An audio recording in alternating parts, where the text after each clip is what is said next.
11வது பகுதி. அஸ்ய சோம்ய மகதோ விருக்ஷஸ்ய யோ மூலே அப்யாஹன்யாத்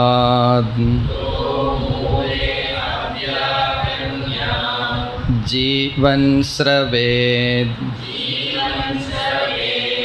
யோ மத்யே அப்யாஹன்யாத்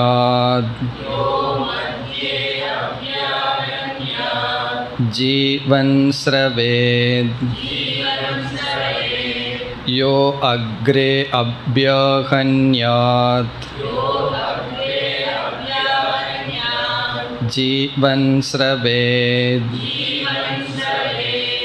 ஸ ஏஷ ஜீவேன ஆத்மனா அனுப்ரபூதஹ பேபீயமானஹ மோதமானஸ்திஷ்டதி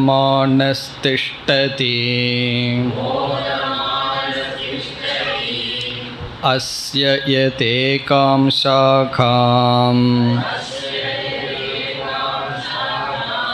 ஜீவோ ஜகாதி அத சா சுஷ்யதி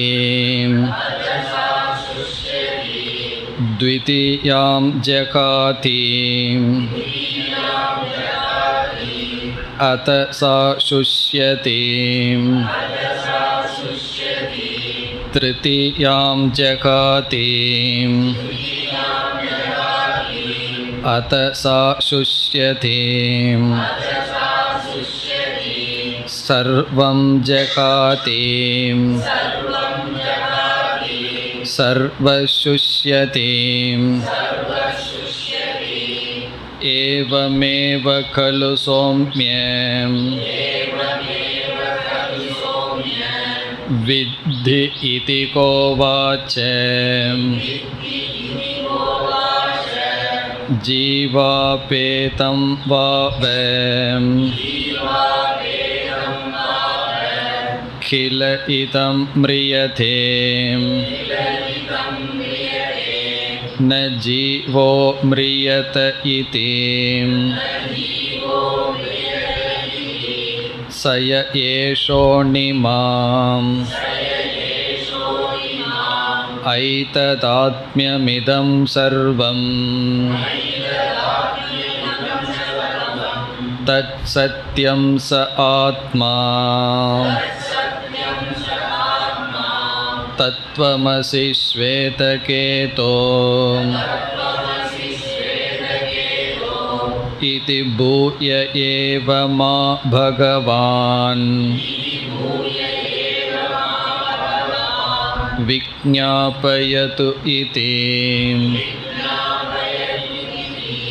ததா சௌம்ய இதி கோவாச்ச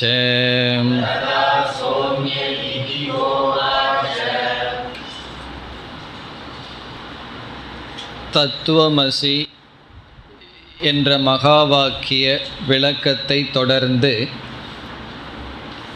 இனி வருகின்ற ஒவ்வொரு பகுதியிலும் ஒவ்வொரு உதாகரணங்கள் கொடுக்கப்பட்டு அந்த உதாகரணங்கள் மூலமாக ஒவ்வொரு சந்தேகங்கள் நீக்கப்பட்டு வருகின்றது என்று நாம் பார்த்தோம். இதற்கு முன் 2 உதாகரணங்கள் வந்தது. முதல் உதாகரணம், தேனீக்கள் விதவிதமான பூக்களிலிருந்து தேனை சேகரிக்கின்றது.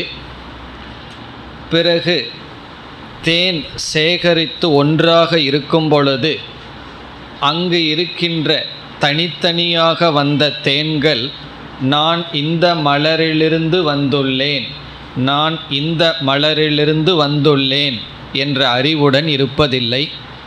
காரணம், அவைகள் ஒன்றாகி விடுகின்றன. பிறகு 2வது உதாகரணம், கடலிலிருந்து நதிகள் உற்பத்தியாகின்றது, மேகங்களாக சென்று மழைகளாக பெய்து நதிகள் வருகின்றது, மீண்டும் கடலுக்குள் செல்கிறது. நதிகளாக விதவிதமாக இருக்கும் பொழுது ஒரே கடலிலிருந்து வந்தோம் என்ற அறிவு இருப்பதில்லை. சென்று அடையும் பொழுதும் தனித்தன்மையை இழந்து விடுகின்றது. இந்த இரண்டு உதாகரணத்திலிருந்து என்ன கருத்து சொல்லப்படுகிறது என்று நாம் பார்க்கையில், சென்ற வகுப்பில் பார்த்ததுதான், அதை ஞாபகப்படுத்திக் கொள்கின்றோம். ஜீவன் சுஷுப்தியில் பிரம்மனிடம் செல்லும் பொழுது ஏன் பிரம்மனிடம் சென்றுள்ளோம் என்ற அறிவு இருப்பதில்லை என்பது சந்தேகம். நாம் ஒரு இடத்திற்கு சென்றால் அங்கு சென்றுள்ளோம் என்ற அறிவு பொதுவாக இருக்கின்றது. ஆனால் ஜீவன் சுஷுப்தியில் பிரம்மனிடம் சென்று தான் பிரம்மனிடம்தான் சென்றோம் என்ற அறிவு ஏன் இல்லை? இரண்டாவது, பிரம்மனிடமிருந்து இவன் வெளிவந்து விழித்து கொண்டவுடன் இவன் பிரம்மனிடமிருந்து தான் வருகின்றான், நான் ஏன் பிரம்மனிடமிருந்து வந்தேன் என்ற அறிவு இருப்பதில்லை. இந்த இரண்டு காரணம், இந்த இரண்டு சந்தேகம், இந்த இரண்டுக்கும் ஒரே ஒரு காரணம் நாம் பார்த்தோம். ஜீவர்கள் தனித்தன்மையை இழந்து விடுகிறார்கள்.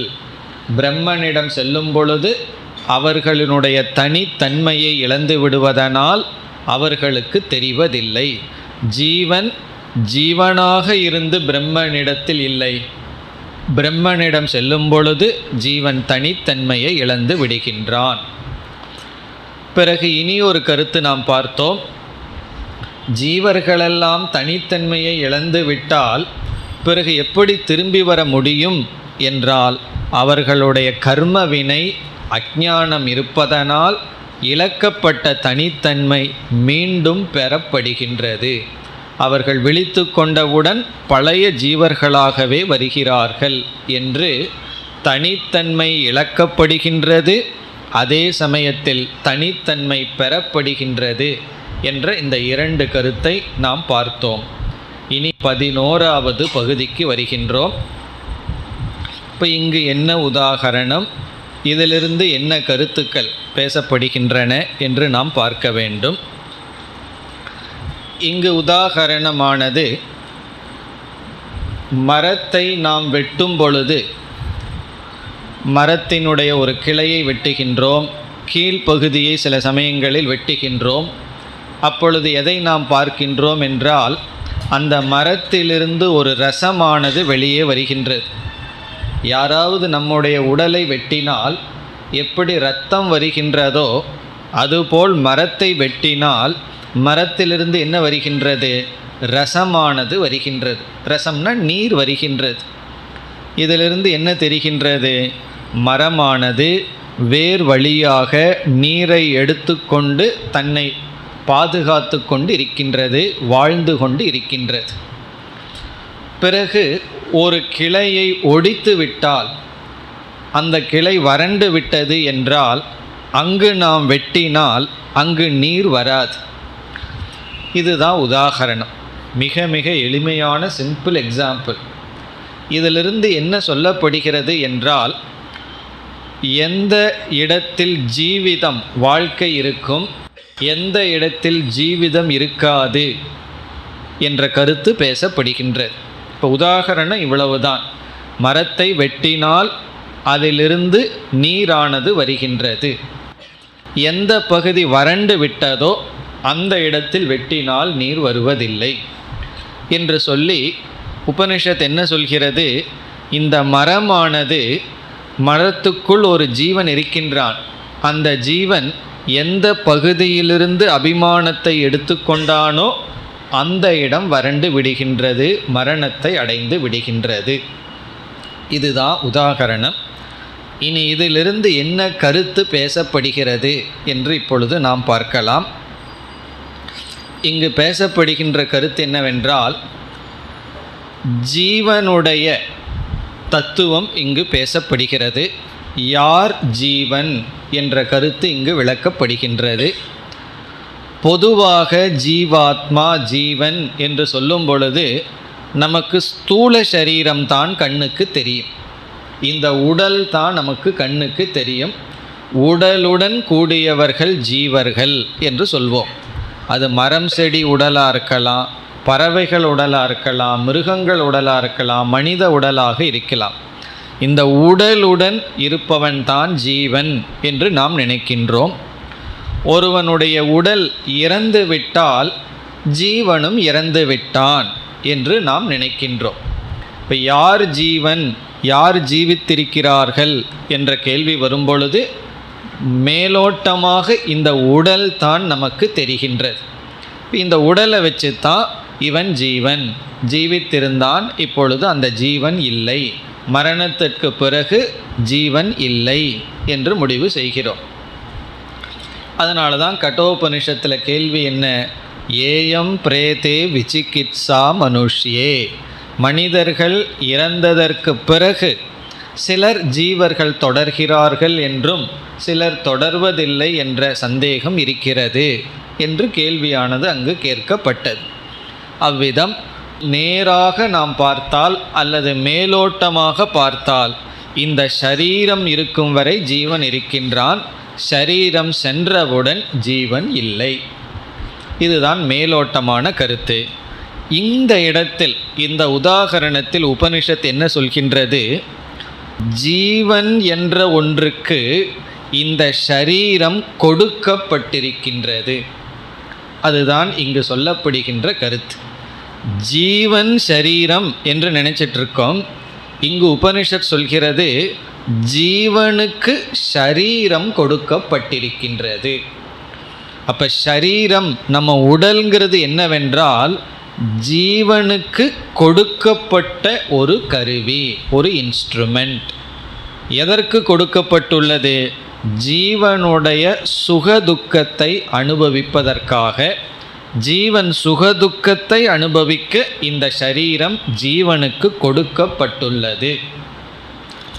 இனி அடுத்த கேள்வி, ஜீவனுக்கு எதற்கு சுகதுக்கத்தை அனுபவிக்கணும், அவனிடம் பாப புண்ணியங்கள் இருக்கின்றன, அதை அவன் தீர்க்க வேண்டும். பாபத்தை துக்கம் மூலமாகவும் புண்ணியத்தை சுகம் மூலமாகவும் அவன் நீக்க வேண்டும். அதற்கு இந்த உடல் கொடுக்கப்பட்டுள்ளது. இப்போ சாதாரண மனிதர்கள் செய்கின்ற தவறு என்ன, இந்த உடல் ஜீவன். இங்கு உபனிஷத் என்ன கருத்தை சொல்ல விரும்புகின்றது, ஜீவனுக்கு உடல் கொடுக்கப்பட்டுள்ளது. எது கொடுக்கப்பட்டுள்ளதோ, யாருக்கு கொடுக்கப்பட்டுள்ளதோ அவனையே ஜீவன் என்று நாம் நினைத்து விட்டோம். ஆகவே ஜீவன் அல்லது ஜீவ தத்துவம் என்பது இந்த உடல் ஒரு கருவியாக அல்லது பாப புண்ணியத்தை வெளிப்படுத்த ஒரு ஸ்தலமாக, க்ஷேத்திரமாக விளங்குகின்றது என்று சொல்லி, எவ்வளவு காலம் இந்த உடலில் ஜீவிதம், அறிவு இருக்கும் அல்லது உணர்வு இருக்கும் என்றால், இந்த ஜீவன் எவ்வளவு காலம் இந்த உடலில் அபிமானம் வைக்கின்றானோ அதுவரைதான் இந்த உடல் ஜீவித்து இருக்கும். எப்பொழுது ஜீவனானது இந்த உடலிலிருந்து அபிமானத்தை எடுத்து விடுகின்றானோ அப்பொழுது இந்த உடல் மரணத்தை அடைந்து விடுகிறது என்று மரண தத்துவம், ஜீவ தத்துவம், இந்த உடல் ஜீவனுக்கு கொடுக்கப்பட்டுள்ளது, இந்த கருத்துக்களெல்லாம் இந்த பகுதியில் நமக்கு வருகின்றது. இதெல்லாம் எளிமையான ஆரம்பத்திலேயே தெரிஞ்சு வச்சுக்க வேண்டிய கருத்து தான். எடுத்துடனே தத்துவமசிக்கு போயாச்சு, பிறகு கொஞ்சம் கொஞ்சமாக இறங்கி வந்து அதற்கு முன்னாடி இருக்கின்ற சில சந்தேகங்களெல்லாம் நீக்கப்படுகின்றது. அதுதான் இந்த பகுதியினுடைய சாரம். இப்போ நாம் ஒன்று பார்த்தோம், ஜீவனுக்கு உடல் கொடுக்கப்பட்டுள்ளது என்றால் இந்த ஜீவன்கிறது யார் என்ற கேள்வி வருகிறது. நம்ம முன்னாடி இந்த உடல் தான் ஜீவன் நினச்சிட்டு இருந்தோம். இப்போ என்ன பார்த்தோம், இந்த உடல் யாருக்கு கொடுக்கப்பட்டுள்ளதோ அவன் ஜீவன் என்றால் பிறகு ஜீவன் இஸ் ஈக்குவல் டு வாட், ஜீவன் என்றால் என்ன என்ற கேள்வி வருகிறது. அதுக்கெல்லாம் உங்களுக்கு பதில் தெரிஞ்சிருக்கணும், இருந்தாலும் பதில் பார்ப்போம்.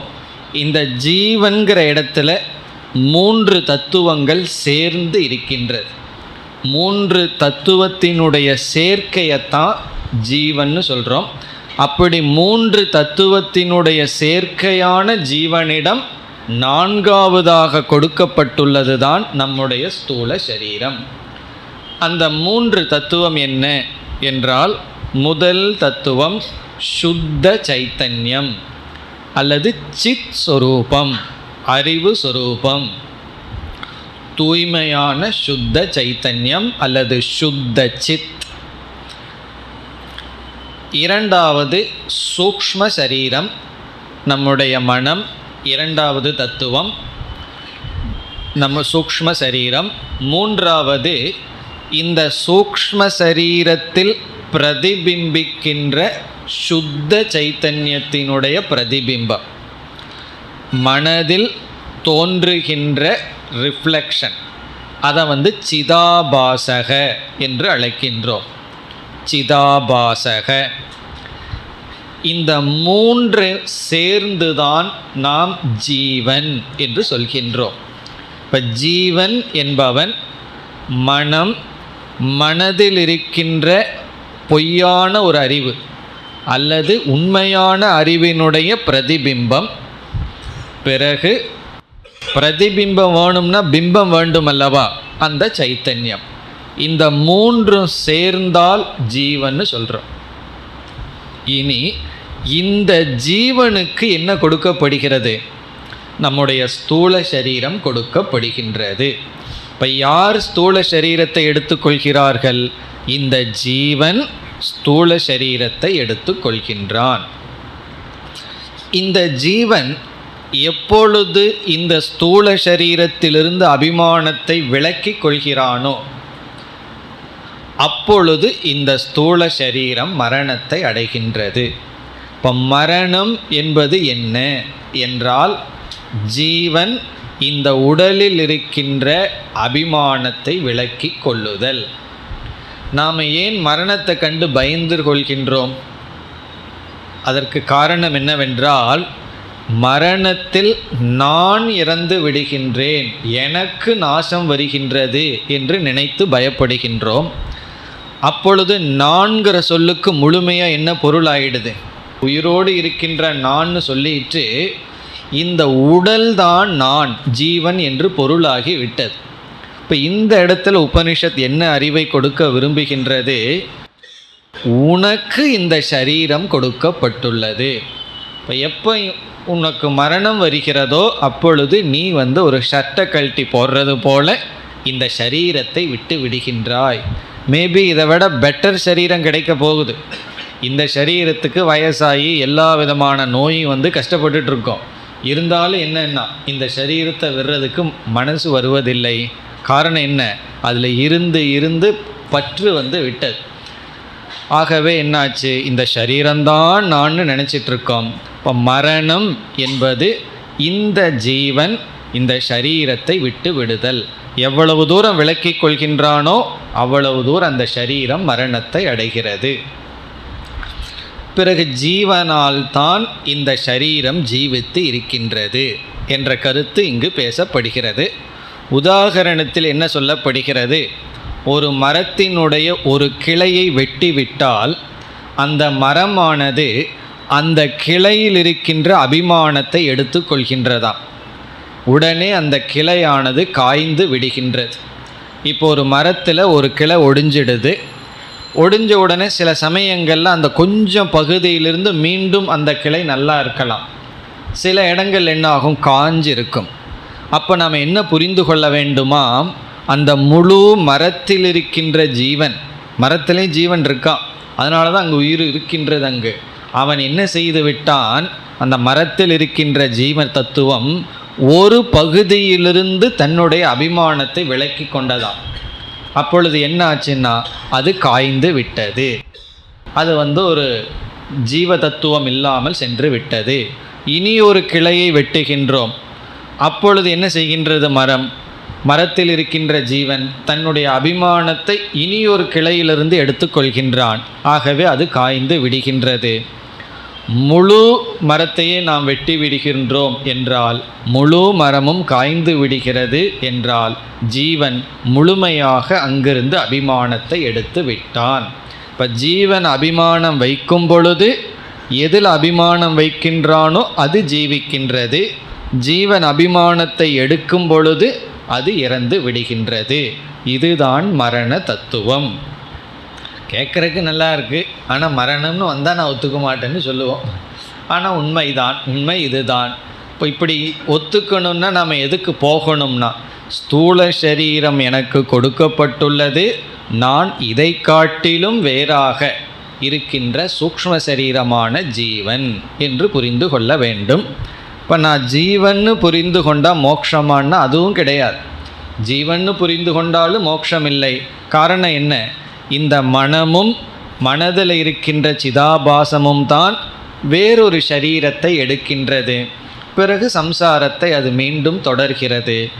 இந்த ஜீவனைத்தான் வாச்சியார்த்தம் லட்சியார்த்தம்னு பண்ணி இந்த 3 தத்துவத்துக்குள்ளேயே நம்ம மீண்டும் பிரித்து சுத்த சைத்தன்யத்தை வேறா பிரித்து மனதையும் சிதாபாசத்தையும் அந்த இடத்துல சரீரத்தையும் வேணாலும் சேர்த்து அதை வேறாக பிரித்து நான்கிற சொல்லுக்கு ஆத்மா அனிமா ஐததாத்மியம் இதம் சர்வம் எல்லாம் பார்த்தமே, அந்த சைத்தன்யம் என்று புரிந்து அந்த சைத்தன்யமாக நான் தான் அனைத்துக்கும் சத்ஸ்வரூபமான ஆதாரம்னு புரிந்துட்டா மோட்சம். இப்போ ஜீவன்னு சொல்லும் பொழுது இந்த 3 இருக்கு, சுத்த சைத்தன்யம் சிதாபாசம் மனம். நம்ம மோட்சத்துக்கு வரும்பொழுது சுத்த சைத்தன்யம் நான்னு புரிந்து கொள்ள வேண்டும். ஆனால் இந்த இடத்தில் ஸ்தூல சரீரத்திலிருந்து இந்த சூக்ஷ்ம சரீரம் ஜீவன் வேறு என்று கூறி மரண தத்துவம் விளக்கப்படுகின்றது. அவ்வளவுதான் இதனுடைய சாரம். இனி நாம் மந்திரத்திற்குள் செல்லலாம். அஸ்ய சோம்ய மகதோ விருக்ஷஸ்ய. அஸ்ய இந்த, சோம்யன அழைக்கின்றார், பிரியமானவனே இந்த மகதக விருக்ஷஸ்ய பெரிய மரத்தினுடைய, மகதகன பெரிய, விருக்ஷஸ்ய என்றால் மரத்தினுடைய, யக மூலே அப்யாகன்யாத். யகன யாராவது ஒருவன், யாரோ ஒருவன், மூலே என்றால் கீழ்ப்பகுதியை, கீழ்ப்பகுதியில், அப்யாகன்யாத் என்றால் வெட்டுகின்றான். ஒருவன் மரத்தினுடைய வேர் பகுதியை வெட்டுகின்றான். அப்யாகன்யாத்னா ஒரு கத்தியிலையோ அல்லது பெரிய அருவாலையோ வெட்டுறது. உடனே என்னாகுமா? ஜீவன் ஸ்ரவேத். ஜீவன் என்றால் உயிரோடு இருந்து கொண்டிருக்கின்ற இந்த மரம் தான் உயிரோடு இருந்து கொண்டே, ஸ்ரவேத் என்றால் அதனுடைய ஜூஸ், அதனுடைய ரசத்தை அது விடும். அதுதான் அதுக்கு பிளட்டு. அதில் ஏன் ரசம் இருக்குன்னா, கீழிருந்து தண்ணியை உறிஞ்சிட்டு இருக்கிறதுனால அதில் நீர் இருக்கும். அந்த நீரை அதான் விடுகின்றது. அது மரம் அழுகிறது போலேன்னு அர்த்தம். அதனால் என்னென்னா, சும்மா மரத்தை வெட்டக்கூடாது, அதுக்கு உணர்வு இருக்கின்றது. மரத்துக்கு ஒரே ஒரு இந்திரியம், ஸ்பர்ஷங்கிற இந்திரியம் மட்டும் மரத்துக்கு இருக்கின்றது. அதுக்கு கேட்காது அல்லது பார்க்காது, ஆனால் உணரும். ஸ்ரவேத், ஸ்ரவேத்னா அது உயிரோடு இருந்து கொண்டு அதனுடைய ஜூஸை அது விடும். அந்த ஸ்ரவேத்துங்கிறதுலேருந்து அங்கு ஜீவன் இருக்கின்றான்ங்கிறத நம்ம யூகிக்கின்றோம். இனி அடுத்தது யக மத்தியே அப்யாகன்யாத். மரத்தினுடைய நடுப்பகுதியை வெட்டினால், மத்தியன நடுப்பகுதி, ஏதோ ஒரு இடத்துல அப்யாகன்யாத் வெட்டினால், ஜீவன் ஸ்ரவேத் உயிரோடு இருந்து கொண்டு அதனுடைய ஜூஸ் ஸ்ரவேத் அது அதனுடைய நீரை விடுகின்றது. அக்ரே அப்யாகன்யாத். அக்ரேனா கடைசி பகுதி, மேலே போய் வெட்டுறோம். அக்ரே மேல் சென்று வெட்டினால், அப்யாகன்யாத் ஜீவன் ஸ்ரவேத் அது உயிரோடு இருந்து கொண்டு நீரை விடுகின்றது. சக ஏஷக ஜீவேன ஆத்மனா அனுப்பிரபூதக. இப்போ இதிலிருந்து என்ன தெரிகிறது என்றால், இந்த விருட்சமானது, இந்த மரமானது, சக ஏஷகங்கிறது மரத்தை குறிக்கின்றது. இந்த மரமானது ஜீவேன ஆத்மனா ஜீவாத்மாவினால் ஜீவேன ஆத்மனா என்றால் ஜீவ தத்துவத்தினால், ஜீவாத்மாவினால், அனுப்பிரபூதக என்றால் வியாப்தக வியாபித்துள்ளது, ஜீவாத்மாவினால் வியாபிக்கப்பட்டிருக்கின்றது. இந்த மரம் முழுவதும் ஜீவாத்மாவினால் வியாபிக்கப்பட்டிருக்கின்றது. அனுப்பிரபூதகன வியாப்தக, ஜீவேன வியாப்தக. இப்போ இதிலிருந்து என்ன உபனிஷத் நமக்கு சொல்கிறது என்றால், இந்த ஜீவன் ஒருவன் மரத்தில் இருந்து கொண்டு மரம் முழுதும் வியாபித்து கொண்டு இருக்கின்றான். எப்படி தெரியுதுன்னா, மரத்தில் எந்த இடத்துல வெட்டினாலும் அந்த இடத்துல ஒரு உயிரோட்டத்தை நாம் பார்க்கின்றோம். இதிலிருந்து ஜீவன் ஒருத்தன் மரத்தை வியாபிக்கின்றான். மரம்ங்கிறது அந்த ஜீவனுக்கு சரீரம். இப்போ மரம்ங்கிற சரீரத்தில் ஜீவன் ஒருத்தன் உள்ளே இருந்து மரத்தை வியாபித்து கொண்டிருக்கின்றான். அதே போல் நம்முடைய உடலுக்குள்ளேயும் ஒரு ஜீவன் இருந்து இந்த உடலை வியாபித்து கொண்டிருக்கின்றான். அதனால தான் உடலில் எந்த பகுதியை நாம் வெட்டினாலும் அங்கே நீர் வருவது போல் இங்கு இரத்தம் வரும், அல்லது நாம் அதை உணர்கின்றோம். நான் ஜீவன் வியாபித்த காரணத்தினால்தான் அதை நாம் உணர்கின்றோம். பிறகு இந்த ஜீவன் மரத்தை வியாபித்து என்ன செய்து கொண்டிருக்கின்றான்? இப்பெல்லாம் நம்ம வரல, மரத்தில் இருக்கோம், மரத்தில் இருக்கிற ஜீவன் இடத்தில் இருக்கின்றோம். என்ன செய்கின்றான் இந்த ஜீவன்? மரத்துக்குள் இருக்கிற ஜீவன் பேபியமானக. பேபியமானக என்றால் மீண்டும் மீண்டும் தண்ணீர் குடித்து கொண்டு. பேபியமானக ஏன்னா மரம் என்ன செய்கிறது? அதுக்கு ஒரே ஒரு ஃபுட்டு தண்ணீர் மட்டும்தான், தண்ணீரையே குடிச்சிட்ருக்கும். பேபியமானக மோதமானகன மிக மகிழ்ச்சியுடன். மரத்துக்கு தண்ணீர் விட்டீங்கன்னா மரத்துக்கு அதுதான் மகிழ்ச்சி. மோதமானக திஷ்டதி, திஷ்டதினா நின்று கொண்டு இருக்கின்றது. மீண்டும் மீண்டும் நீரை அறிந்து கொண்டு மோதமானக மகிழ்ச்சியுடன் இருக்கின்றது. மரத்துக்கு மகிழ்ச்சி இருக்குது, தண்ணி கிடைச்சா மகிழ்ச்சி, தண்ணி கிடைக்கலைன்னா அதுக்கு துக்கம், வாடி இருக்கும். இப்போ சில பேர் முகம் வாடி இருக்கிறது போல மரத்தினுடைய முகமும் வாடி இருக்கும். எப்பொழுது நான் தண்ணி கிடைக்கவில்லை என்றால், தண்ணீர் இருந்ததுன்னா மோதமானகன ரொம்ப மகிழ்ச்சியுடன் இருக்கின்றது. இதெல்லாம் உதாகரணம். அடுத்த மந்திரத்திலையும் உதாகரணம் தான். இந்த எக்ஸாம்பிள் என்ன சொல்லப்பட்டிருக்கிறது? ஜீவன் என்ற ஒன்று மரத்தை முழுவதும் வியாபித்து கொண்டு இருக்கின்றது. அதனால தான் மரத்தில் எந்த பகுதியை தாக்கினாலும் அங்கு உயிரோட்டம் இருக்கின்றது என்பது நமக்கு காட்டப்படுகின்றது. இனி அடுத்த பகுதி, அடுத்த இரண்டாவது மந்திரத்தில் அஸ்ய யத் ஏகாம் ஷாகாம் ஜீவக ஜகாதி. அஸ்யன இந்த மரத்தினுடைய, எது ஒரு கால், இந்த மரத்தினுடைய ஒரு கால், ஏகாம் ஷாகாம் ஜீவக ஜகாதி. இப்போ அஸ்ய மரத்தினுடைய ஜீவக, இந்த மரத்தினுடைய ஜீவன் அல்லது மரத்தினுடைய ஏகாம் ஷாகாம் ஒரு கிளையை, ஏகாம் என்ன ஒரு, ஷாகா என்றால் கிளை, ஒரு பிரான்ச் ஒரு கிளையை, ஜீவக ஜகாதி ஜீவன் விட்டு விடுகின்றான். ஏதோ ஒரு காரணத்தில் விட்டு விடுகின்றான். சில இடங்களில் பார்த்தோம்னா மரத்தில் ஒரு பிரான்ச் மட்டும் காஞ்சு கிடக்கும். அப்போ ஜீவனுக்கு அந்த இடத்துல இருந்து அபிமானம் போயிடுதுன்னு அர்த்தம். நம்ம வெட்டுறதுனாலையோ ஏதோ ஒரு காரணத்தில் ஒரு மரத்தில் ஒரு பிரான்ச் ஒரு கிளை மட்டும் காஞ்சிருந்ததுன்னு வச்சுக்குவோமே, அந்த இடத்துல என்ன முடிவு பண்ணணும் என்றால், இந்த மரத்தில் இருக்கிற ஜீவன் அந்த கிளையிலிருந்து தன்னுடைய அபிமானத்தை விலக்கி கொண்டு விட்டான். அப்போ என்னன்னா, அந்த விலக்கி கொண்ட பகுதி ஜீவன் அந்த இடத்துல இல்லை. அப்பொழுது என்ன ஆகும்? அது வறண்டு விடுகின்றது. இது அடுத்த பகுதியில் வருகிறது. அந்த ஷாகா, அந்த கிளையானது வறண்டு விடுகிறது. சுஷ்யதினா காஞ்சு விடுகின்றது, காஞ்சு போயிடுதுன்னு சொல்கிறோமே, வறண்டு விடுகிறது. அதாவது மரத்தில் இருக்கின்ற ஜீவன் மரத்தினுடைய ஒரு கிளையில் தன்னுடைய அபிமானத்தை விலக்கி கொண்டால் அந்த கிளையானது காய்ந்து விடுகின்றது. இது ஒரு முறை சொன்னால் போதும்.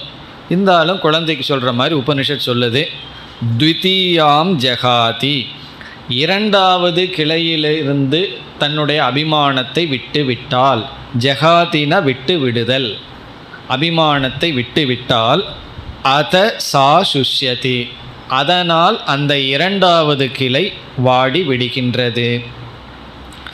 பிறகு திருத்தீயாம் ஜகாதி, மூன்றாவது கிளையை, மூன்றாவது கிளையில் இருக்கின்ற அபிமானத்தை விட்டுவிட்டால் அத சா சுஷ்யதி, ஆகவே அது வறண்டு விடுகிறது. இப்படியே 1 2 சொல்லிகிட்டே போகிறதா? எவ்வளோ தூரம் போகிறதுனா, சர்வம் ஜகாதி சர்வக சுஷ்யத், எல்லாத்தையும் விட்டுடுதுன்னா எல்லாமே காய்ந்து விடுகிற. சில நல்லா மொட்டை மரமாக நிற்கும், ஒன்றும் இருக்காது, ஃபுல்லாக காஞ்சிருக்கும். அப்போ என்ன புரிஞ்சுக்கலான்னா, அந்த இடத்துல ஜீவன் கிடையாது. அந்த மரத்தை வேணால் வெட்டலாம், அதை என்ன வேணாலும் செய்யலாம். ஆனால் உயிரோடு இருக்கின்ற பச்சை மரத்தை என்ன செய்யக்கூடாதான்? வெட்டக்கூடாது. காரணம் என்ன? ஒரு கொலை செய்வதற்கு சமம் ஒரு ஜீவனை அங்கிருந்து துரத்தி விடுறோம்னு அர்த்தம். அதனால தான் ஒரு மரத்தை வெட்டினா என்ன சொல்கிறார்கள்? எத்தனையோ மரத்தை வைக்கணும்னு சொல்கிறார்கள் அல்லவா? அப்படி சர்வம் ஜெகாதினா ஜீவன் மரத்தில் இருக்கிற முழு அபிமானத்தை விட்டுவிட்டால் அந்த முழு மரமும் காய்ந்து விடுகின்றது. இது வரைக்கும் எக்ஸாம்பிள். இப்போ முதல் மந்திரத்தில் என்ன உதாகரணம்? ஜீவன்கிற ஒருவன் மரத்துக்குள்ளே வியாபிச்சிருக்கான். அது எப்படி தெரியுதுன்னா, எந்த இடத்த வெட்டினாலும் அந்த இடத்துல ஒரு உயிரோட்டத்தை பார்க்குறோம். பிறகு எந்த இடத்துல இருக்கிற அபிமானத்தை அந்த ஜீவன் விடுறானோ அந்த இடம் காய்ந்து விடுகின்றது. இனி அடுத்த மந்திரத்துக்கு வந்தோம்னா சம்பந்தப்படுத்துகின்றார். ஏவம் ஏவ கலு சோம்ய வித்தி, இது போலவே இந்த கருத்தை தெரிந்துகொள். இனி இந்த உதாகரணத்திலிருந்து என்ன சொல்ல விரும்புகிறாரோ அதற்கு வருகின்றார். ஏவம் ஏவ கலு, இது போல, சோம்ய வித்தி, தெரிந்துகொள், இதிக உவாச்ச என்று தந்தையானவர் குருவானவர் கூறுகின்றார். இப்போ அடுத்த வரி தான் ரொம்ப முக்கியமான வரி, பிரசித்தமான வரியும் கூட. ஜீவ அபேதம் வாவ கில இதம் மிரியதே ந ஜீவக மிரியதே.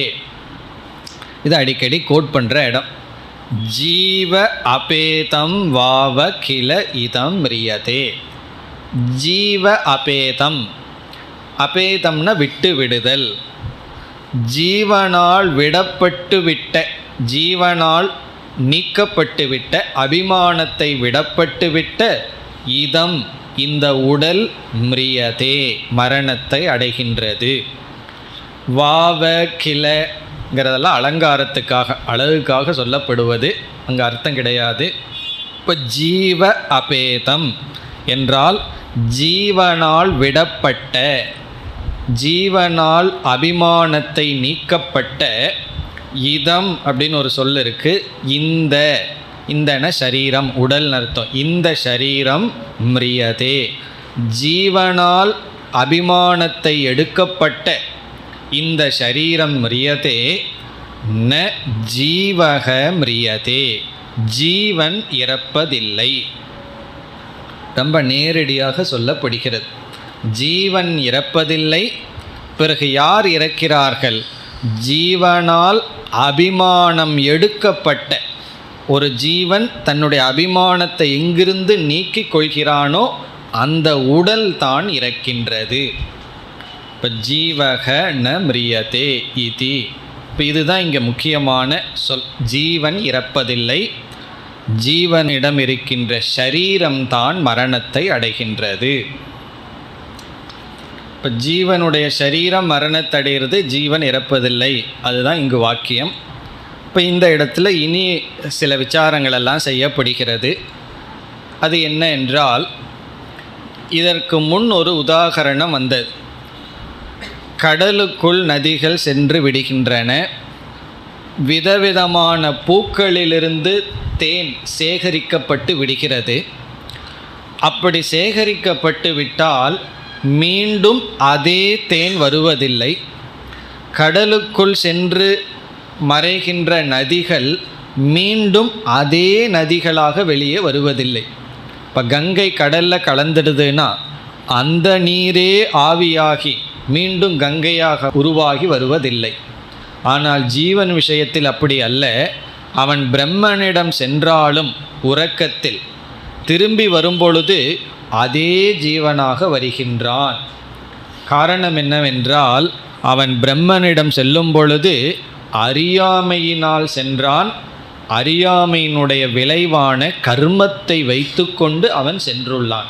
இப்போ மகா பிரளய காலத்திலும் அந்தந்த ஜீவனுடைய கர்ம பலன் வெளித்தோற்றத்திற்கு வராத நிலையில் இருக்கும். அவன் அழிவதில்லை. எவ்வளவு கல்ப கோடி ஜென்மமானாலும் அல்லது காலமானாலும் அந்த ஜீவனுக்கு அழிவு என்பது கிடையாது. பிறகு எப்பொழுது யார் அழிகிறார்கள் என்றால் ஷரீரங்கள் தான் அழிகின்றன, இந்த உலகங்கள் தான் அழிகின்றன. இந்த ஸ்தூல உலகத்திற்கு அழிவுண்டு, மாற்றம் உண்டு. பிறகு ஷரீரங்களுக்கு அழிவுண்டு, ஜீவனுக்கு அழிவில்லை. இதை கேட்ட உடனே நமக்கு ஒரு சந்தேகம் வரணும். அப்போ ஜீவன் முக்தனுடைய கதி என்ன என்றால், ஜீவன் முக்தனுடைய நிலையில் அந்த ஜீவன் சொல்கிறதுக்குள்ள சில தத்துவங்களை பார்த்தமே, அதில் இருக்கிற சூக்ஷ்ம சரீரமும் அந்தந்த தேவதைகளுடன் கலந்து விடுகின்றது. அப்போ ஜீவன் முக்தனுக்கு 2 மரணம் ஏற்படுகின்றது. அதனால் நம்மெல்லாம் சந்தோஷப்படலாம். எனக்கெல்லாம் ஒன்று தான் நாசமாகுது, ஜீவமுக்தனுக்கு 2 சேர்ந்து போகுதுன்னு சந்தோஷப்படலாம். எப்படின்னா, நான் இறந்தேன்னா வெறும் ஸ்தூல சரீரம் மட்டும்தான் போகுது, ஜீவன் முக்தன் இறந்தான்னா சூக்ஷ்ம சரீரம் சேர்ந்து அவனுக்கு போயிடுது. காரணம் என்னன்னா, அவன் மீண்டும் ஒரு இடத்துக்கு பயணம் செல்வதில்லை. இப்போ சூக்ஷ்ம சரீரமும் அந்தந்த தேவதைகளுடன் கலந்துவிட அவன் வெறும் சுத்த சைத்தன்யமாக மட்டும் இருக்கின்றான். அது ஜீவன் முக்தனுக்கு. ஞானியை தவிர மற்ற அனைவருக்கும் என்ன என்றால், அந்த சூக்ஷ்ம சரீரம் ஞானம் வரை தொடர்கின்றது. வேதாந்தத்தில் சொல்கிற கருத்து, சூக்ஷ்ம சரீரத்தை அழிக்கிறதுக்கு ஒரே ஒரு உபாயம் ஞானம். ஞானத்தை தவிர வேறு எதனாலும் அது அழியாது. வேறு எதனாலும் அழியாதுன்னா அழிகிறதுக்கு வேறு வாய்ப்பு கிடையாது. அறிவினால தான் நம்முடைய மனதையும் நம்ம விட முடியும். அறிவு பிரம்ம ஞானம் வர்ற வரைக்கும் அந்த மனம் அப்படியே இருக்கும். இப்போ இங்கே சங்கரர் இனி ஒரு காரணத்தையும் சொல்கிறார். ஏனென்றால், இப்போ ஒரு ஜீவன் பிரம்மனிடத்தில் போகிறான், திரும்பி வரும்போது வேறொரு ஜீவனாக வந்தால் பகவானுக்கு ஒரு பெரிய குழப்பம் வந்துடுமா. அந்த ஜீவனுக்கு எப்படிப்பட்ட சரீரம் கொடுக்கறது? அதுக்கு ஏதாவது ஒரு விவஸ்தை வேணும் அல்லவா. ஒவ்வொரு ஜீவனுக்கும் ஒவ்வொரு விதமான சரீரத்தை கொடுக்கணும், சுகதுக்கத்தை எல்லாம் அனுபவிக்க. இப்போ எந்த அடிப்படையில் கொடுப்பதுன்னு தெரியாமல் சென்றுவிடும். பை சான்ஸ் கொடுக்கலான்னா அப்படியெல்லாம் கொடுக்க முடியாது. இப்போ அவர்கள் செய்த பாவம் செய்த புண்ணியம் அது நாசமாகும். இல்லை என்றால் செய்யாத பாவ புண்ணியத்துக்கு அனுபவிக்க வேண்டிய நிலை வரும். இப்போ செய்த பாவ புண்ணியம் போய் செய்யாத பாவ புண்ணியத்தை புதுசாக அனுபவிக்கிறது எல்லாம் பிரச்சனை. அதனால் அந்தந்த பாவ புண்ணியங்களை பகவான் வைத்திருந்து ஜீவன் என்றும் தொடர்கின்றான். இப்போ ஞானம் வரை ஜீவன் தொடர்கின்றான். ஞானத்திற்கு பிறகு ஜீவன் பிரம்மனாக தொடர்கின்றான். இந்த அழிகிறதுன்னு சொன்னால் பயம் வந்துடும். ஞானத்திற்கு பிறகு ஜீவன் அழிகின்றான்னு சொன்னால் அப்போ எனக்கு நான் ஜீவனாகவே இருக்கிறேன், எதற்கு எனக்கு அழிவுங்கிற எண்ணம் வந்துடும். அவன் பிரம்மனாக தொடர்கின்றான். இப்படி சொல்லலாம், ஞானத்துக்கு பிறகு ஜீவன் பிரம்மனாக தொடர்கின்றான், ஞானத்திற்கு முன் ஜீவன் சம்சாரியாக தொடர்கின்றான், உயிரோடு இருக்கும் பொழுது உடலோடு சேர்ந்து தொடர்கின்றான். இந்த உடலையும் தூக்கிட்டு அலைஞ்சிட்ருக்கோம் உயிரோடு இருக்கும் பொழுது. மரணம் வந்த உடனே ஒரு வெயிட் குறையுது, இந்த லக்கேஜ் குறையுது கொஞ்சம். அதனால தான் கொஞ்சம் ட்ராவல் பண்ணலாம், ஃபாஸ்ட்டாக எல்லாம் போகலாம். காரணம் என்ன, இந்த சரீரத்தை வச்சுட்டு எவ்வளோ ஃபாஸ்ட்டாக போகிறது, சூக்ஷ்ம சரீரத்தை வச்சுட்டு கொஞ்சம் அதிக பயணம். ஞானிக்கு பயணமே பண்ண வேண்டாம், எல்லா இடத்துலையும் வியாபித்து பிரம்மனாக இருக்கலாம். இப்போ இதுதான் இங்கு சொல்லப்படுகின்ற கருத்து. இது ஜீவ விஷயத்தில். ஜீவன் எங்கு அபிமானம் வைக்கிறானோ அங்கு அறிவு வருகிறது, அபிமானத்தை எங்கு எடுக்கின்றானோ அது மரணத்தை அடைகின்றது. இது அப்படியே வேதாந்தத்தில் சேர்த்துனோம் அப்படின்னா, இந்த உலகத்தில் யார் மீதெல்லாம் அபிமானம் வைக்கிறாங்களோ அவங்க நமக்கு உயிரோடு இருக்கிறார்கள். ஒரு கால் அவங்க மீது இருக்கிற அபிமானத்தை எடுத்துட்டோம் அப்படின்னா நம்மையை பொறுத்த வரைக்கும் அவங்க இறந்தாச்சு தான். இந்த முழு உலகத்தில் இருக்கிற அபிமானத்தை நம்ம எடுத்துட்டோம் அப்படின்னா முழு உலகமும் மிரியதே, இந்த முழு உலகமும் இறந்ததற்கு சமம். இப்போ எந்த உலகம் நம்ம துயரப்படுத்துதுன்னா, எந்த உலகத்தில் நமக்கு அபிமானம் இருக்கோ அந்த உலகம்தான் நம்மை துயரப்படுத்தும். இப்போ அபிமானத்தை எடுத்துட்டோம் அப்படின்னா அது மரணத்தை அடைந்து விட்டது. இப்போ ஒருவர் மீது ரொம்ப பற்றோடு இருக்கோம், அவர்களோட சம்பந்தம் வச்சு நமக்கு சுகம் துக்கம் வரலாம், சுகமும் வரலாம் துக்கமும் வரலாம், துக்கம்தான்னு அர்த்தம் கிடையாது.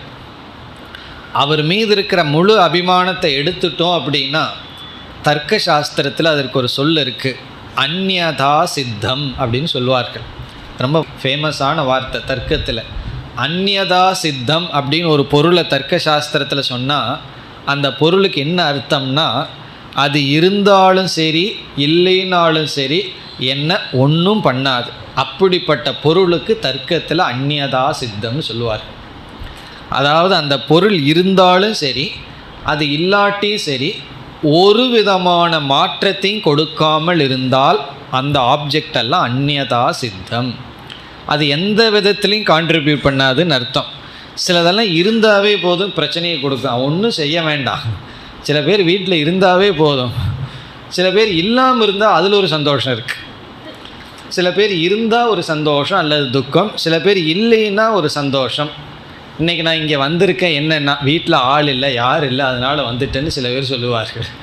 காரணம் என்னென்னா, ஒருத்தர் இல்லைன்னா அது கான்ட்ரிபியூட்ஸ் மச், ஒருத்தர் இல்லைன்னா அதில் ரொம்ப சந்தோஷம், ஒருத்தர் இருந்தாலும் சந்தோஷம், அப்படி எத்தனையோ இருக்குது. இப்போ அந்யதா சித்தம் அப்படின்னு சொன்னால் அது இருந்தாலும் சரி இல்லாவிட்டாலும் சரி எந்த விதத்திலையும் எனக்கு ஒரு மாற்றத்தை கொடுக்கல அப்படின்னா அது அந்யதா சித்தம்.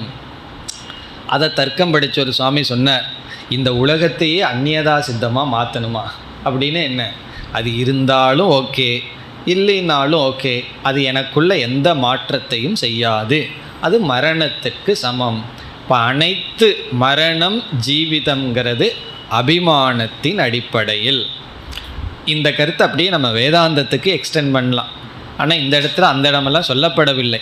மரண விஷயம் சரீர விஷயம் ஜீவ விஷயத்தில்தான் இங்கு பேசப்பட்டது. இதோடு இந்த பகுதி முடிவடைகின்றது. இனி நாம் அடுத்த 12வது செக்ஷனுக்கு செல்லலாம். ந்யக்ரோத பலம் அத ஆகர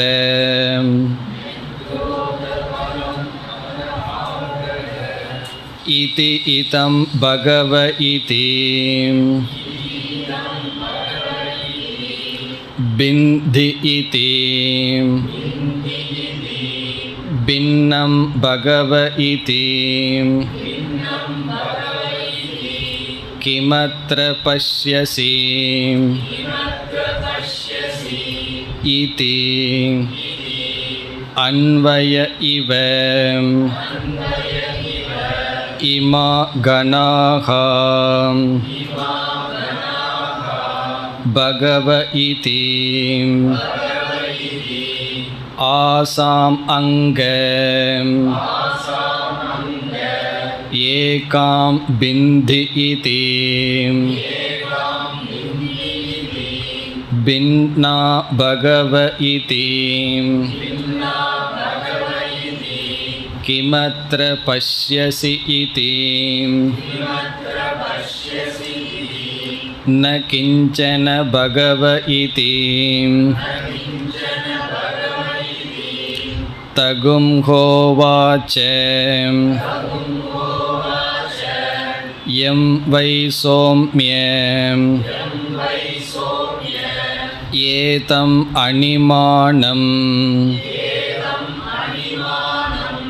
ந நிபாலயசே ஏதஸ்ய வை சோம்யம் ஏஷோ நிம்னக ஏவம் மகான் ன்யக்ரோதக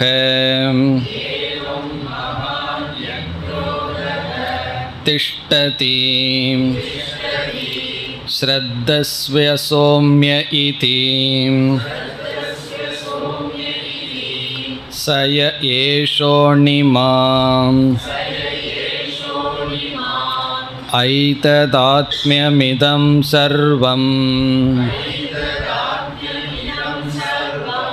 தத் சத்யம் ச ஆத்மா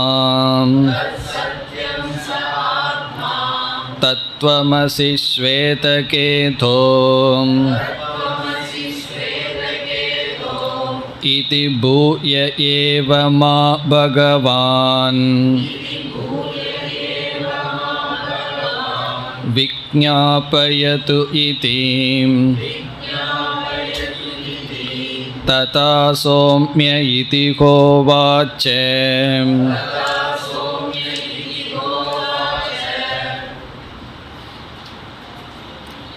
சென்ற மந்திரத்தில் கடைசியில் ஜீவக ந மிரியதே இதி என்பதற்கு பிறகு நாம் விளக்கம் பார்க்கவில்லை.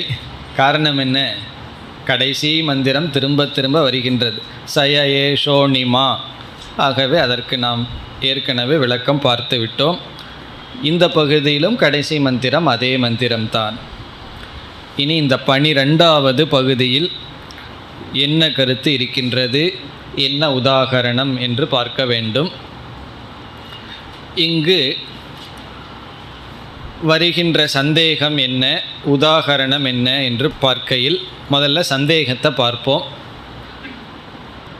காரிய காரண நியதி நாம் படித்துள்ளோம். இது காரணம், இது காரியம் என்று சொல்லும் பொழுது இந்த இரண்டுக்கும் என்ன நியதி என்றால், காரணத்தில் இருக்கின்ற குணங்கள் காரியத்தில் வெளிப்படுகின்றன. காரண குணாகா காரியே அனுவர்த்தந்தே, இதுதான் நியதி. காரியம் எப்படி இருக்கும்னு பார்த்தாவே நம்ம என்ன முடிவு பண்ணலாம், காரணம் இதுதான். இப்போ காரணத்தினுடைய குணம்தான் காரியத்தில் இருக்கும். விதவிதமான நகைகள், அதற்கு காரணம் தங்கம் என்றால் தங்கத்தினுடைய குணங்கள் தான் முழுதும் நகைகளில் இருக்கும். விதவிதமான ஃபர்னிச்சர், நாற்காலிகளை எல்லாம் நம்ம பார்க்குறோம், டேபிள் இதெல்லாம் பார்க்குறோம். அதுக்கெல்லாம் மரம் காரணம்னா மரத்தினுடைய குணங்கள் தான் டேபிள் சேர் இதில் எல்லாம் இருக்கும். ஸ்டீலில் பண்ணியிருந்தோம்னா ஸ்டீலில் இருக்கிற குணங்கள் தான் காரியத்தில் இருக்கும். இப்போ காரியம் என்பது அதனுடைய காரணத்தில் என்னென்ன குணம் இருக்கோ அதுதான் காரியத்தில் வெளிப்பட்டு இருக்கும். இப்படி ஒரு நியமம் நம்ம படிச்சிருக்கோம். இந்த அகில பிரபஞ்சத்திற்கும் காரணம் என்ன என்றால் நம்ம என்ன சொல்கிறோம், பிரம்மன். சதைவ சௌமிய இதமக்ர ஆசீத்துன்னு சொல்லி அந்த சத்திலிருந்து தான் அனைத்தும் வந்ததுன்னு சொல்கிறோம்.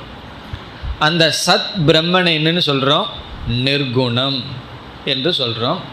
அந்த சத் பிரம்மனில் பிளவு இருக்கின்றதா, டிவிஷன் இருக்கான்னு கேட்டால் பிளவும் இல்லைன்னு சொல்கிறோம்.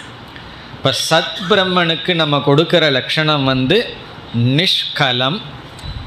நிஷ்கலம்னா டிவிஷன்லெஸ், பிளவு படாதது.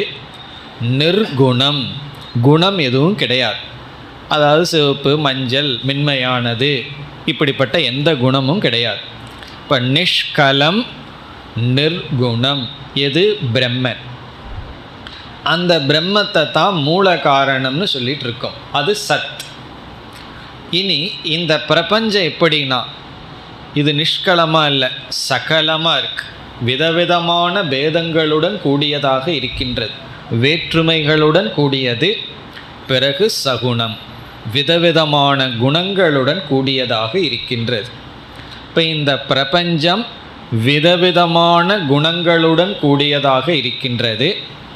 பிறகு ஒவ்வொன்றும் வேறுபட்டதாக வேற்றுமையுடையதாக இருக்கின்றது. இப்போ நம்ம ஏற்கனவே காரண காரிய நியமத்தில் என்ன பார்த்துருக்கோம், காரணத்தினுடைய குணங்கள் தான் காரியத்தில் இருக்க வேண்டும். இங்கே காரணம் என்ன, பிரம்ம. பிரம்மத்தினுடைய சுரூபம் என்ன, வேற்றுமை அற்றது, சூக்ஷ்மமானது, பிறகு அனிமா, சத்தியம், இதெல்லாம் பார்த்துருக்கோம்.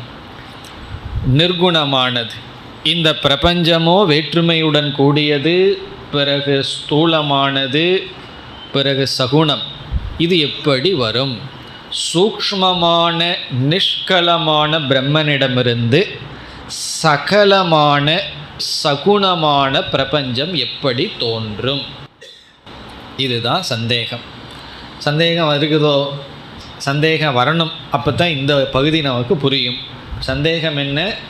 நிர்குணமான பிரம்மனிடமிருந்து, நீங்கள் நிர்குண பிரம்மத்தை காரணம் இல்லைன்னு சொல்லிட்டா ஓகே, ஆனால் எல்லாத்துக்கும் காரணம் பிரம்மன். அது எப்படி தெரிகிறதுனா, காரண விஞ்ஞானேன சர்வம் காரியம் விஞ்ஞாதம் பவதி.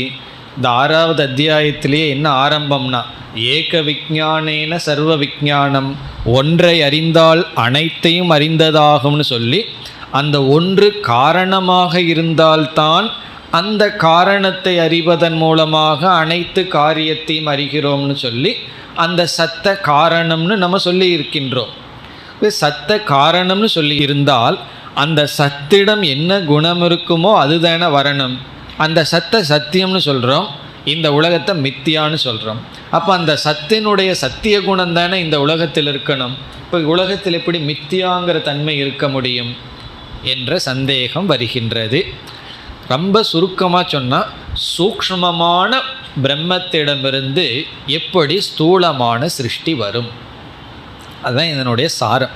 சூக்ஷ்மமான பிரம்மத்திடமிருந்து இந்த ஸ்தூலமான சிருஷ்டி எப்படி உற்பத்தியாக முடியும்? அது முடியாது தானே. அது எப்படி வந்தது?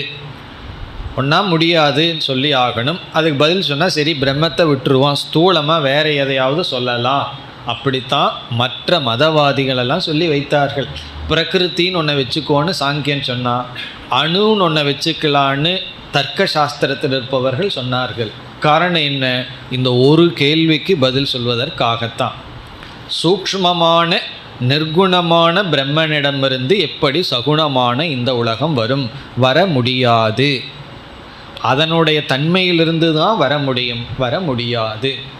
ஆகவே என்னென்னா, ஒரு ஸ்தூலமான வேறு ஒன்றை கற்பனை பண்ணி கல்பித்து அதுதான் காரணம்னு சொல்லி ஆக வேண்டும்னு எல்லா மதவாதிகளும் சொல்கிறார்கள். இந்த கேள்விக்கு அப்புறமும் நம்ம அத்வைதத்தில் என்ன சொல்கிறோம்? அது வரத்தான் செஞ்சிருக்கு, வந்திருக்குது தான், பிரம்மந்தான் காரணம்னு சொல்கின்றோம். அதுதான் இங்கு வந்த சந்தேகம். இப்போ இங்கே இந்த சந்தேகம் எப்படி நீக்கப்படுகிறதுன்னு நம்ம பார்க்கணும். இங்கே என்ன உதாகரணம்னு இப்போ பார்ப்போம். இங்கே உதாகரணம் என்னன்னு சொன்னால், மரத்தினுடைய ஒரு விதை, ஆலமரத்தினுடைய ஒரு பழத்தை குரு எடுத்துகிட்டு வர சொல்கிறார் சிஷ்யங்கிட்ட. இதெல்லாம் ரொம்ப டயலாகாக இருக்குது. ஃபஸ்ட்டு மந்திரம் பூரா என்ன சொல்கிறார்? ஒரு ஆலமரத்தினுடைய பழத்தை எடுத்துகிட்டு வான்னு சிஷ்யங்கிட்ட சொல்கிறார். சிஷ்யன் என்ன பண்ணுறான்? எடுத்துகிட்டு வந்துடுறான். உடனே அதை உடைன்னு சொல்கிறார். ஆலமரத்தினுடைய பழத்தை உடைக்கிறார். நெக்ரோத விருட்சகன, நெக்ரோதம்னா ஆலமரம், பேனியன் ட்ரீ. அதில் இருக்கிற பழத்தை உடைங்கிறார். சிஷ்யன் என்ன பண்ணுறான்? உடனே உடைச்சிட்றான். சின்ன பையன் தானே, ரொம்ப ஆர்வமாக உடனே உடைக்க சொன்னால் சந்தோஷம் தானே, உடனே உடைச்சிட்றான். என்ன இருக்குது பார்க்குற அப்படிங்கிறார். உள்ள சிறிய சிறிய விதைகளை எல்லாம் நான் பார்க்கின்றேங்கிறான். அந்த பழத்தை உடைச்ச உடனே சிறிய சிறிய விதைகள், ரொம்ப சின்ன விதை. பிறகு என்ன செய்கிறார்? அந்த விதையை ஒன்றை உடை அப்படிங்கிறார். அந்த விதையை ஒன்றை எடுத்து அதையும் இவன் பிரேக் பண்ணுறான், உடைச்சி பார்க்குறான். அதற்குள்ளே உனக்கு என்ன தெரியுதுன்னு கேட்குறார். இதெல்லாம் பார்த்துட்டு ஒன்றுமே இல்லை அப்படிங்கிறான். பழத்தை உடைக்க சொன்னார், உடைச்ச உடனே இவன் என்ன சொன்னால், பழத்துக்குள்ளே என்ன தெரியுதுன்னா விதைகள் தெரியுதுன்னா. ஒரு விதையை எடுத்து அதை உடைச்சி பாருன்னார். இதெல்லாம் இதில் வர்ற டைலாக், ஃபஸ்ட்டு மந்திரத்தில் வர்ற டைலாக். உடைச்சி பார்த்தான், என்ன தெரியுதுன்னு இவர் கேட்குறார். ஒன்றுமே தெரியலையேன்னா. அப்போ சொல்கிறார், இந்த ஒன்றுமே இல்லாத இதுக்குள்ளேருந்து என்ன வந்திருக்குன்னா, இந்த பெரிய ஆலமரம் வரலையா, அது போல தான்ட்டுறார். இந்த விதைக்குள்ளே ஒன்றுமே இல்லை. நீ சொன்ன சூக்ஷ்மமாக இருக்கு, அதில் என்ன பார்த்த? கிளையை பார்த்தையா? ஒன்றுமே பார்க்கல. இந்த சிறு விதையை உள்ளே உடைச்சி பார்த்தா ஒன்றுமே இல்லை. அப்படி இந்த சூக்ஷ்மமான இந்த பீஜத்திலிருந்து இவ்வளவு பெரிய ஆலமரம் எப்படி வந்ததோ, அதுபோல சூக்ஷ்மமான பிரம்மத்திடமிருந்து இந்த ஸ்தூலமான பிரபஞ்சம் உருவானது. இப்போ உதாகரணம் என்னன்னா பீஜ திருஷ்டாந்தக, பீஜ விருக்ஷ திருஷ்டாந்தம். முன்ன மரத்தை வெற்ற உதாகரணம், இந்த இடத்துல விதையும் விதையிலிருந்து தோன்றுகின்ற மரம்ங்கிற திருஷ்டாந்தத்தை வைத்து கொண்டு அந்த விதைக்குள்ள எந்த விதமான ஸ்தூல அம்சமும் இல்லை. இந்த விதையில் 2 அம்சம் இருக்குது. ஒன்று டிவிஷன் கிடையாது, கிளைகள் இலைகள் பழம்ங்கிற பேதம் இல்லை.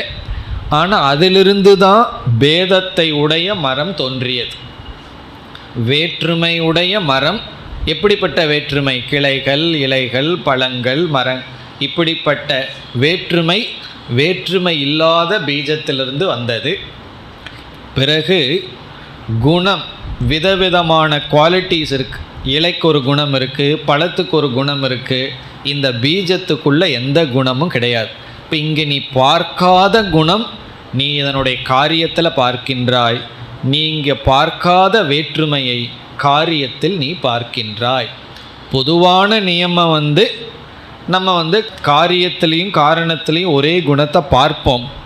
ஆனால் சில இடங்களில் காரியத்தில் இருக்கிறத காரணத்தில் நம்ம பார்க்க மாட்டோம், காரணத்தில் இருக்கிறது நமக்கு தெரியாது. அப்போ இங்கே குரு சொல்கின்றார், காரணத்தில் இல்லைன்னு அர்த்தமில்லை, காரணத்தில் வெளித்தோற்றத்துக்கு வராத நிலையில் இருந்தது. அவ்யக்த ரூபேன காரணே அஸ்தி, அவ்யக்த ரூபமாக காரியத்தில் என்னென்னலாம் இருந்ததோ அதெல்லாம் காரணத்தில் தெரியவில்லை, ஆனால் வெளித்தோற்றத்திற்கு வராமல் இருந்தது. இது உதாகரணம். இதிலிருந்து எப்படி நம்ம வேதாந்தத்தில் சம்பந்தப்படுத்தணுங்கிறத நம்ம பார்க்க வேண்டும். பிறகு இதே 12வது பகுதியில் ஒரு வேல்யூ, முக்கியமான ஒரு கருத்தை சொல்கின்றார். அது ஸ்ரத்தை, ஸ்ரத்தஸ்வன்னு முடிக்கின்றார். அந்த ஸ்ரத்தை என்ன, எப்படி இதை நாம் வேதாந்தத்தில் சம்பந்தப்படுத்த வேண்டும் என்பதை அடுத்த வகுப்பில் பார்ப்போம். ஓம் பூர்ணமத பூர்ணமிதம் பூர்ணாத் பூர்ணமுதச்யதே பூர்ணஸ்ய பூர்ணமாதாய பூர்ணமேவாவசிஷ்யதே. ஓம் சாந்தி சாந்தி சாந்தி.